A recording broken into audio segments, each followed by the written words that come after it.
Hello and welcome to Psychology School. Today I will discuss about the next topic of Chapter 2, Self and Personality. So our topic is type approaches of personality, and we will discuss the difference between the two approaches, trait and type approach. Now we have discussed about personality in previous video class, and before starting the new topic, I will tell you the correct answers of the practice questions which were given in the previous class. So here are the answers. The first answer is unique and relatively stable. The second answer is physical and psychological components. The third answer is personality is dynamic. The fourth answer is temperament, and the last answer is trait.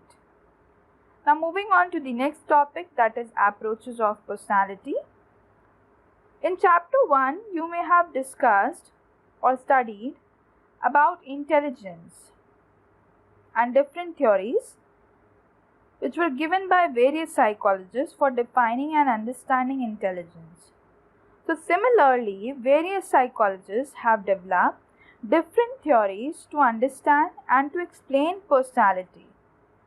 Now each theory focuses on to explain behavioral differences among individuals and behavioral consistencies within an individual. So by understanding theories of personality, we can know and understand why people are different and why they behave in a specific pattern in different situations. So firstly, I am going to explain the difference between type and trait approaches of personality. So let's start with type approaches. So what do you mean by a type? A type is simply a class of individuals said to share a common collection of characteristics. The type approaches hold the view that human personalities can be classified into a few clearly defined types, and each person can be put in one or the other type according to his or her personality characteristics. So this means each behavioral pattern refers to one type, and therefore individuals are placed in different types on the basis of the similarity of their behavioral characteristics with that pattern. Now theories of Hippocrates, Sheldon, Jung, Friedman and Rosenman are type approaches. Whereas if we talk about trait approaches, so what are traits? Traits are stable and persistent way of behaving, and it is a consistent and specific manner to respond in different situations. So let's take an example. If one person may be more friendly, another person can be less friendly. One can be more shy or another can be less shy. So here shyness and friendliness represent different traits.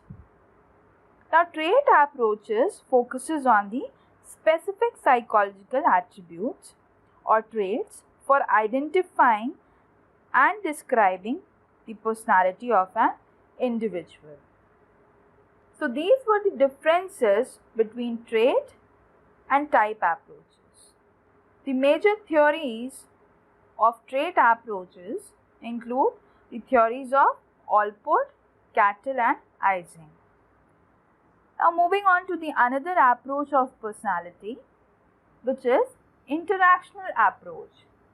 This approach focuses that situational factors or the situations play an important role in determining our behavior.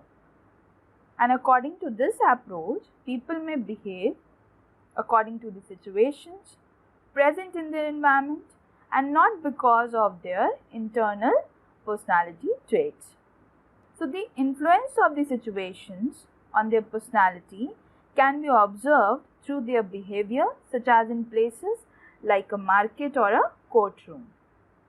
Now moving on to the explanation of various type approaches. The type approach focuses on the categorization of people into personality types, and which are used to represent a set of expected behaviors based on similarities. So efforts have been made from the ancient times to categorize people into personality types. So one of the ancient type theory was proposed by Hippocrates, and he grouped or classified people into 4 types on the basis of fluids or humors present in human body. Each of the type is characterized by specific behavioral features, and the predominance of one of these 4 types of fluids in one's body gives an individual unique characteristics leading to a particular type of personality. So, here are the 4 types of personalities which were given by Hippocrates. Now, the first one is sanguine, which means blood, or it represents blood fluid. So, these kind of people are very optimistic, they are happy and cheerful, hopeful, and are light-hearted. The second one is choleric, which represents yellow bile. And this personality type is irritable. They get angry and arouse easily. And they have active imagination. The third one is phlegmatic, which represents phlegm. And this personality is very cold, calm, slow and indifferent. The another one is melancholic, which represents black bile. And these kind of persons are very bad tempered, they are sad and depressed, and they are pessimistic. Now moving on to the another ancient classification by Charak Samhita, which is a famous treatise on Ayurveda. And this theory classifies people into the categories of Vat, Pitta and Kapha on the basis of 3 humoral elements called Tridosha. Now each refers to a type of temperament which is called Prakriti, or the basic nature of a person. Another typology of personality is based on the Trigunas, which are Sattva, Rajas and Tamas. So all the 3 guns are present in every person in different degree, and the dominance of any gun leads to a particular type of behavior. So the Sattva gun includes the characteristics like cleanliness, truthfulness, dutifulness, detachment and discipline, whereas Rajas gun includes the characteristics like intensive activity, desire for sense gratification, dissatisfaction, envy for others and materialistic thinking. Whereas Tamas gun includes anger, arrogance, depression, laziness and feeling of helplessness. Now moving on to the another classification which was given by Sheldon. Now he classified human beings into certain types according to their physical structures or the body build, and attached certain temperamental characteristics to them.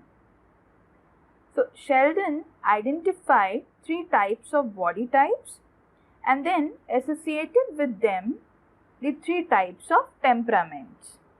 So these 3 types of personality are endomorphic, mesomorphic and ectomorphic.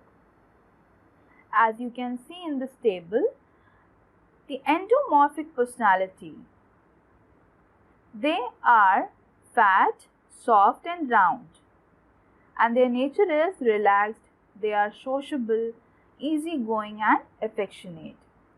Whereas the body build of mesomorphic personality is strong and rectangular, and they are very energetic, they are self-assertive, courageous and they love risk.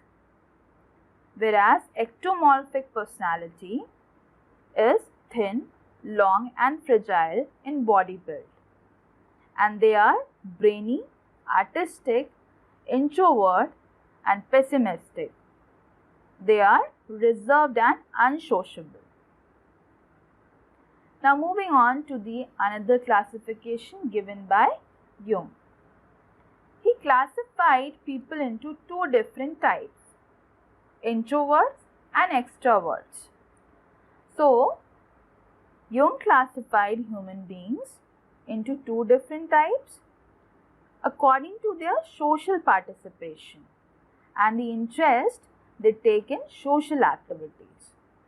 So, the category or the type of introverts includes the people who prefer to be alone.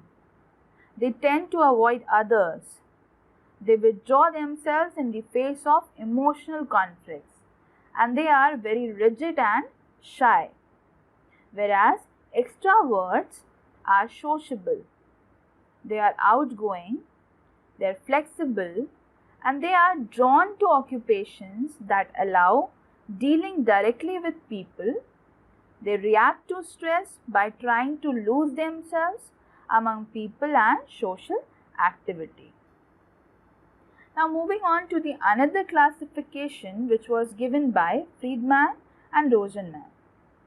Now the two types, type A and type B personalities, were discovered by these researchers.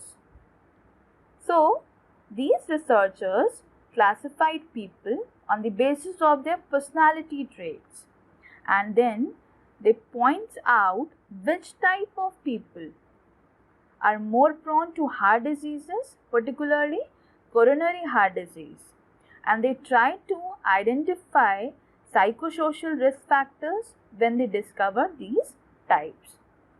So type A personality is susceptible to hypertension and coronary heart disease. They are highly motivated, they feel short of time and always in a great hurry. They feel like being always burdened with work. Such people find it difficult to slow down and relax. So they are impatient. Whereas type B personality is very emotionally stable. They are tension-free, happy and cheerful, jolly. They are calm and quiet, flexible in nature. They are tolerant, patient and self-satisfied. And they are optimistic. So they have average achieving motive. They adjusted to one's self and the others. So sincere but not too serious about the execution and the result of the work. So here we can say that in type B personality there is absence of type A traits. Now moving on to the another classification which was continued by MORIS, and he identified type C personality and type D personality. So type C personality is described by MORIS as prone to cancer, and individuals having this personality are cooperative, patient, they can suppress negative emotions and they show compliance to authority. Whereas type D personality is prone to depression. So these were the type approaches of personality, and they are too simple, but our human nature is very complex and keeps on changing. So only assigning personality types to people is not so worthful and appropriate, and there are many chances and possibility for mistakes. So here some practice questions are given, and you can practice these questions, can give your answers in the comment box, and the answers of these questions will be provided in the next video class. So thank you very much.